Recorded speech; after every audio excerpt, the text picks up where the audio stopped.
Hi, I'm Calvin Scott. Welcome to Course Crash, where we talk about... Mr. Scott! Mr. Scott! How did the Mongol rule affect China and Russia politically and economically?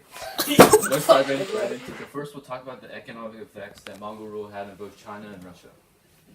So Mongols were a nomadic group in Central Asia who joined together under the rule of Genghis Khan to conquer territories. Both in China and Russia, Mongol rule helped their economies through trade. Both in China and Russia, the Mongols taxed the population. The Mongol Empire established a network of trade that made goods, technology, and ideas simple to spread, protected the Silk Road from invaders. As an example, this map helps to visualize how Russia and China similarly benefited from Mongol rule economically. The Mongol Empire expanded from China to Russia and in the Middle East, which led them to protect trade routes to keep revenue and trade efficient. Within China, such as the expansion of the use of gunpowder, was the increase of this product from the Chinese market with the help of the Mongols' vast territory, which had a great influence in the selling of main Chinese products like silk. In Russia was the expansion of trade of their main product being fur, and many fertile crops which the Mongol Empire helped expand across other regions such as the Byzantine. In essence, the Mongol Empire helped connect Asian powers like China and Russia, trade to Europe and beyond. To learn more about merchants, let's hop into the Thought Corner. Because trade was highly permitted for the use of gaining more wealth that benefited both Russia and China, merchants in both regions were seen as a higher class in society. With the safety and control of the trade routes across the Silk Road and routes across Asia, leading into Europe, led to merchants successfully sharing intellectual and materialistic goods. This picture shows Chinese merchants who could become more successful because of the Mongol rule's territorial success. The second picture is of Russian merchants along the Volga River, a vast river expanding across Europe the Mongol controlled, allowing them to quickly transport items of trade. Similarly in both, merchant success and wealth increased in both China and Russia.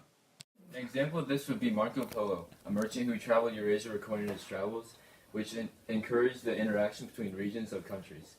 In China during the 13th century, Mongols' experience with gunpowder helped lead to trade with Chinese markets with the Middle East. In Russia, however, Mongol rule helped create a larger market for its main export being fur. Oh hey, former self. With increasing buyers of goods in the vast region in Asia, countries developed links in trade, resulting in larger, more powerful empires. This led to a more peaceful territory with the aid of Mongol maintenance of trade, established characteristic of imperialism with well-developed trade routes. So now, let's move on to... Mr. Nunez! Yes, me from the past. What are the differences of this economic topic of Mongol rule in China and Russia? Let's dive right into that. In Russia, the Mongols created trade routes that connected Western Europe with Asia. In China, the Mongols focused on increasing the wealth of the peasants to gain more taxes. To learn more about this, let's head over to the Thought Corner. As we can see in this picture, Mongolian trade routes with the West went through Rus territory, making them a center of trade between East and West. Mongol influence, while destructive to their enemies, had a significant long-term effect on the trade routes that went through modern-day Russia, Ukraine, and Belarus. The Golden Horde Empire instituted census, taxes, and tributes on the conquered lands, which were usually collected by local princes.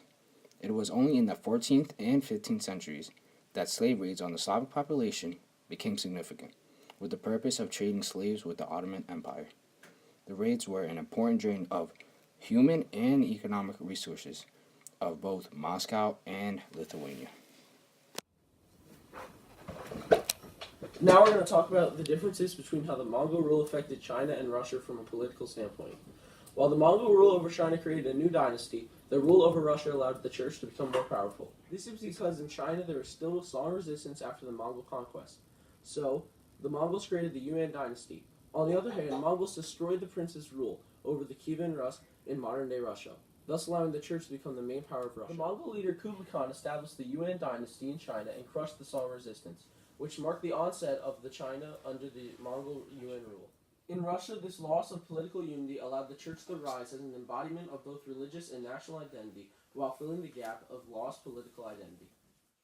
As shown in this picture, the Mongols invaded China under Genghis Khan by starting the conquest with small-scale raids in 1205 and 1207 AD.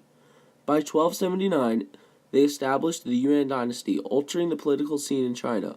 This dynasty replaced the Sun dynasty, which previously reigned from 960 and continued until 1279.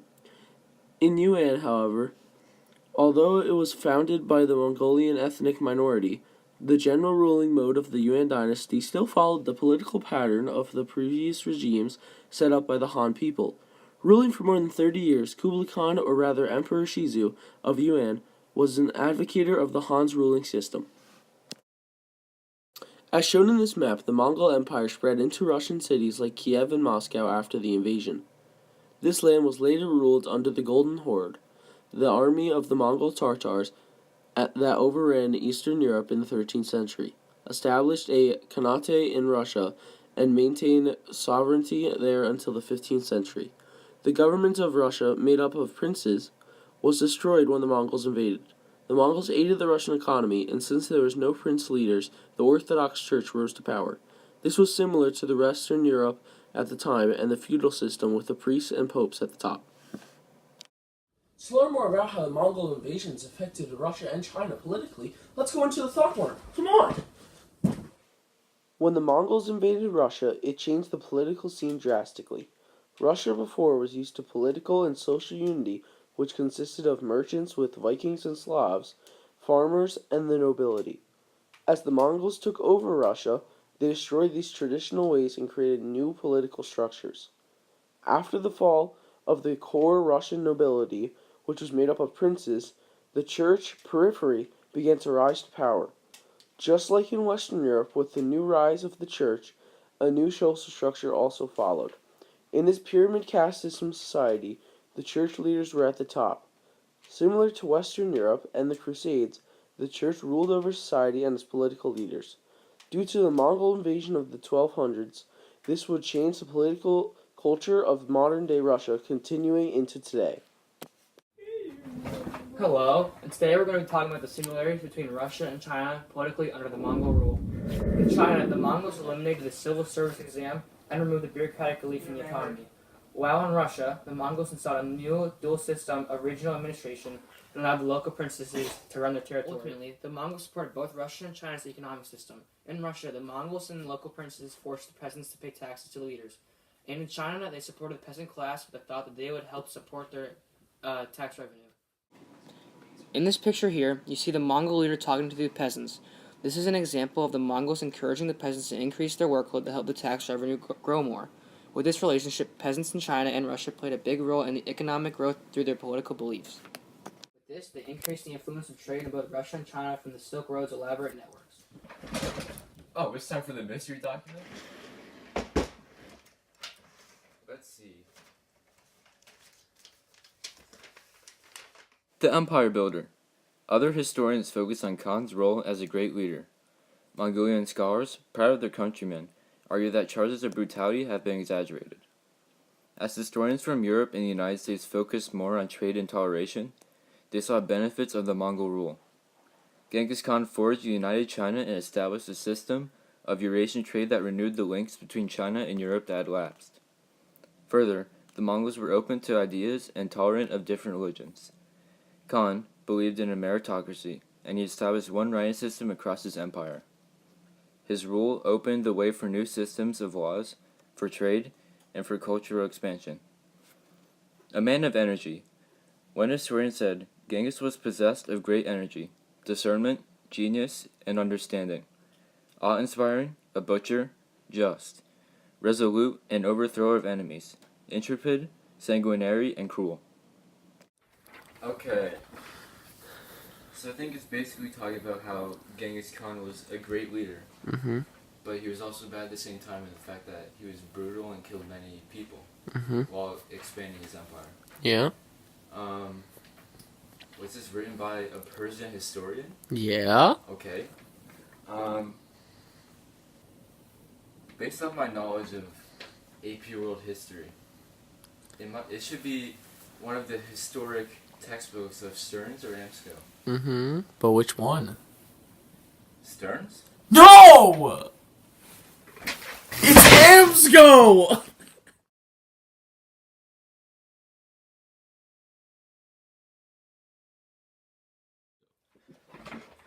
Hi, I'm Calvin Scott. Welcome to Chorus Crash, where we talk about China and Russia, the Mongols taxed the population. 2. But in China. And now we're talking about the differences of the Mongol rule. Alright, back up.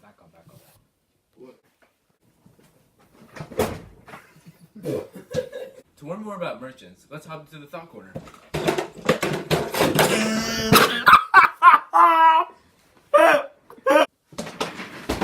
Is this Stearns? No, it's Amsco! Jimmy, you play baseball.